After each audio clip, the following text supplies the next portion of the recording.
উনি স্বীকার করছেন যে আমি একা বসেছিলাম, ছবি তুলেছি, ফার্স্টে প্রোটিন। হ্যাঁ জানি, আমার ভিতরে কিছু দাও নি। আভোকাডো ছাড়া কিছুই তো সব একটা জিনিসই মেখে সবার মধ্যে ডিস্ট্রিবিউট করে দিই। কিন্তু তুমি যে লাল মশলা দিয়েছো আমাকে তো সেটাও দাও।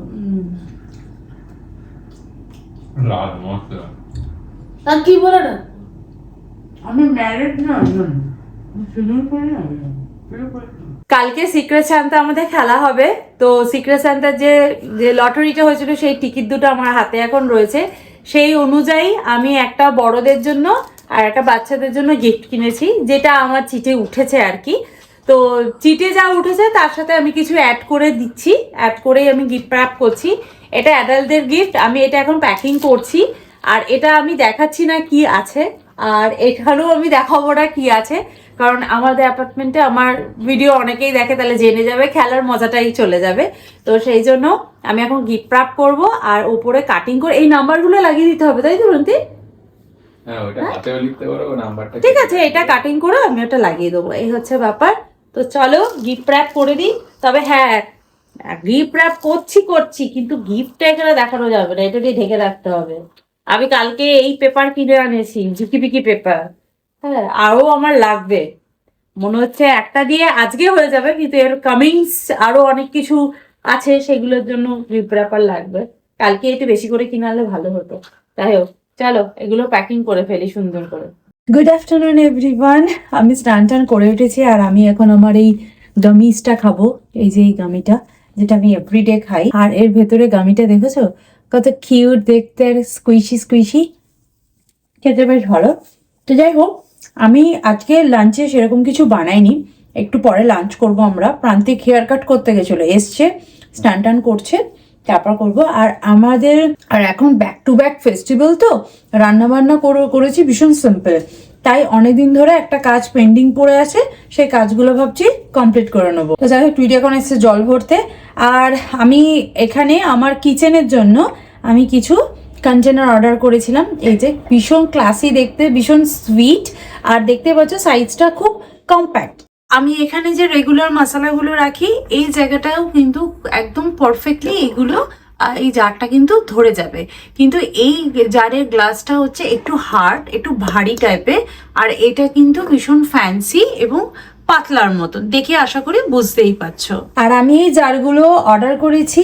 এই যে আমার কাছে কিছু মশলা আছে, যেগুলো জানোই আমি বাড়িতেই সব রকম রান্না বান্না করি, আমার কাছে মশলার সম্ভারটা একটু বেশি। তো প্যাকেটের এই যে এরকম প্যাকেটের যে মশলাগুলো হয় না, এরকম ধরো একটু মিট মশলা, তারপরে চানা মশলা, এইগুলো না আমার এইরকম ভাবে, তন্দুরি মশলা সব এরকম প্যাকেট খোলা অবস্থাতেই পড়ে আছে। মানে ভেতরে আমি প্যাকেটগুলোকে ভালো করে টাইট করে রাখি, কিন্তু এইগুলো এরকম ভাবে পড়ে থাকাতে কি হয় বুঝতে পারি না যে মশলা করা। হঠাৎ হয়তো রান্না করতে গিয়ে খুলে দেখলাম এত কমই মশলা রয়েছে যে আমার রান্নাটা হয়তো ওটা দিয়ে হবে না, তখন খুব অসুবিধা হয়ে যায়।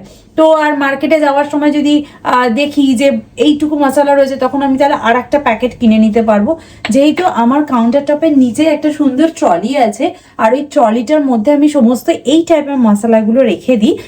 তো আমি সেই জন্য ভাবলাম এরকম কিছু জার পারচেস করে নিই, এর মধ্যে আমি ফিল করে রেখে দেবো। তারপরে ভাবলাম কি এই সুন্দর জারগুলোকে রিপ্লেস করে দিই এটা দিয়ে, এই সুন্দর জারগুলো ওপরে রাখি আর এইগুলোকে ভেতরে রাখি, কারণ সুন্দর জারটাই ভিজিবল হবে।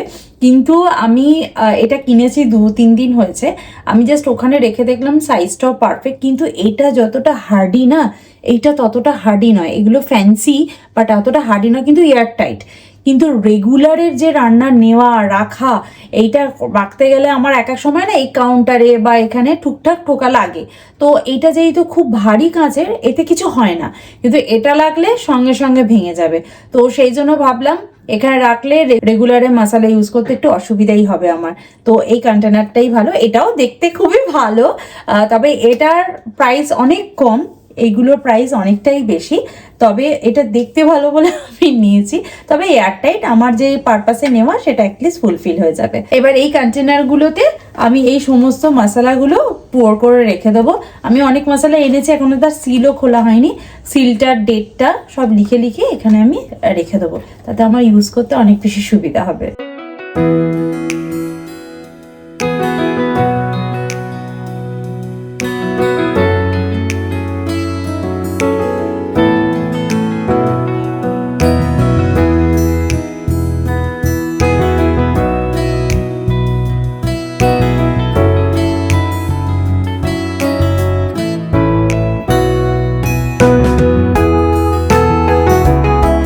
দেখে মনে হচ্ছিল একটা ছোট্ট কাজ করছিলাম, তার জন্য এই জায়গাটা কি অবস্থা হলো পুরো জায়গাটা মেস হয়ে গেল। যাই হোক, কাজ আমাদের হয়ে গেছে, এবার হচ্ছে অর্গানাইজ করার পালা। আমার এখানে একটা বটল পুল আউট থাকে, এখানে আমি যেমন যে মশলাগুলো লাগে আর কি, মানে এখানে তো রেগুলার মশলাগুলো থাকে যেগুলো প্রত্যেকটা রান্নাতেই লাগে, আর এগুলো হচ্ছে স্পেশাল কিছু মশলা, যেমন মিট মশলা, মাস্টার্ড পাউডার, মাস্টার্ড সিজ, ভাজা মশলা, এইরকম টাইপের, যে যেমন চিলি ফ্লেক্স, তারপর হচ্ছে অরিগানো, এইসব জিনিসগুলো তো রোজকার রান্নায় লাগে না, কিন্তু চটপট হাতের কাছে পাওয়ার জন্য আমি এখানে রেখে দিয়েছি। যেমন এখানে সেসেমি সিড আছে, সবজা সিড আছে, এখানে দেখতেই পাচ্ছ মেথি, রাঁধুনি, এগুলো রোজ তো লাগে না, সেই জন্য আমি বটল পুল আউটের মধ্যে রেখে দিই। আর আমার এই কর্নার শেলফের মধ্যেই, যেহেতু আমার এখানে একটা এরকম বক্স মতো ট্রলি টাইপের করা আছে, এখানেই আমি আমার এই কন্টেনারগুলোকে রেখে দিতে পারবো। এখানে দেখো, আমি এখানে গরম মশলাগুলো রেখে দিয়েছি, এটা দিয়ে বিরিয়ানি মশলা বানাই সেগুলো রেখেছি। এখানে চাল মগজটা ওই কন্টেনার শেষ হয়ে গেছে, সেই জন্য এই কন্টেনারেই আগে থেকেই থাকতো। আর এখানে না আমি সমস্ত মশলার ট্যাগগুলো রেখে দিয়েছি, তো আমি ট্যাগগুলোকে সুন্দর করে কাটিং করে এর ওপরে লাগাবো, তো সেই জন্য আমি এগুলোকে রেখে দিই। এসব করব, তার আগে লাঞ্চটা করে আসি, তারপর এগুলোকে একসাথে গুছিয়ে ফেলবো। আর লাঞ্চ করতে যাওয়ার আগে এই যে এক্সট্রা প্যাকেটগুলো বেরিয়েছে এগুলোকে ট্র্যাশ বিনে ফেলবো। এতগুলো মশলা ঢেলেছি, আমার নাক ফাঁক এখন কেমন জ্বালা জ্বালা করছে। বাবা, যারা ওই মশলা পেশের জায়গায় কাজ করে বা এই মশলা প্যাকিং এর জায়গায় কাজ করে, আমি শুধু তাদের কথা ভাবছি। এই কটা মশলা ঢেলেছি, আমার নাকটা কেমন করছে, মনে হচ্ছে হাঁচি দিয়ে দিয়ে আমি শেষ হয়ে যাবো। চলো, আজকে মেনুতে ভাত, স্যালাড, আর এটা ঢেঁড়স পোস্ত প্লাস সর্ষে দিয়ে করেছি। এখানে মুগের ডাল করেছি, এর মধ্যে ভেজিটেবলসও দিয়ে দিয়েছি, শীতকে যত রকম ভেজিটেবল হয়। আচ্ছা, আর এই হচ্ছে মাছের ঝোল আলু ফুলকপি দিয়ে, টুইটির ফেভারিট মাছের ঝোল। হ্যাঁ, ফ্রিজের সব সবজি ওই ডালের মধ্যে দিয়ে দাও আর ফুলকপি দিয়ে ভরিয়ে দাও। তো শীতকালে ফুলকপি খাবি না? আই লাভ ফুলকপি। ফুলকপি খা, ফুলকপি খাওয়া খুব ভালো, দারুণ লাগে, খেয়ে নে। মাছের সাথে? হ্যাঁ, মাছের সাথেই তো ফুলকপি খায়। এখানে আমার সবকটাই এভারেস্টেরই মশলা রয়েছে, ওই জন্য ট্যাগগুলো সব একরকম, শুধু এটাই কুকমি মশলা, আর সব এভারেস্টের। ও, আর এটা হচ্ছে ক্যাচের মশলা। তো চলো এগুলো কাটিং করি আর সুন্দর করে লেবেলিং করে নিই।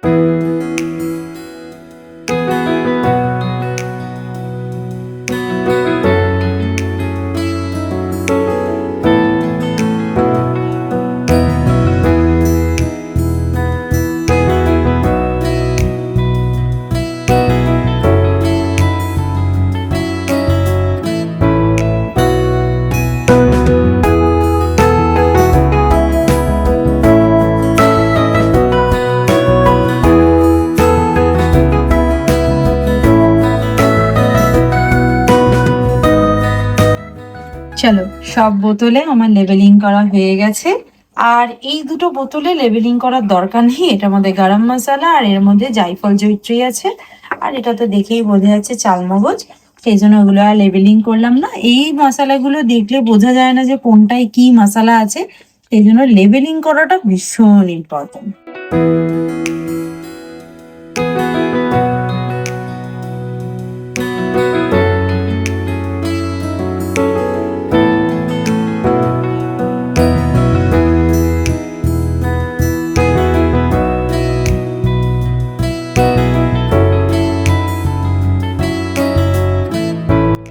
আমি এখানে সমস্ত মশলাগুলো অর্গানাইজ করে দিয়েছি। এবার পিছন দিক করে আমার যে এক্সট্রা চা পাতা বা এক্সট্রা আরো যে মশলাগুলো রয়েছে সেগুলোকে আমি রেখে দেবো।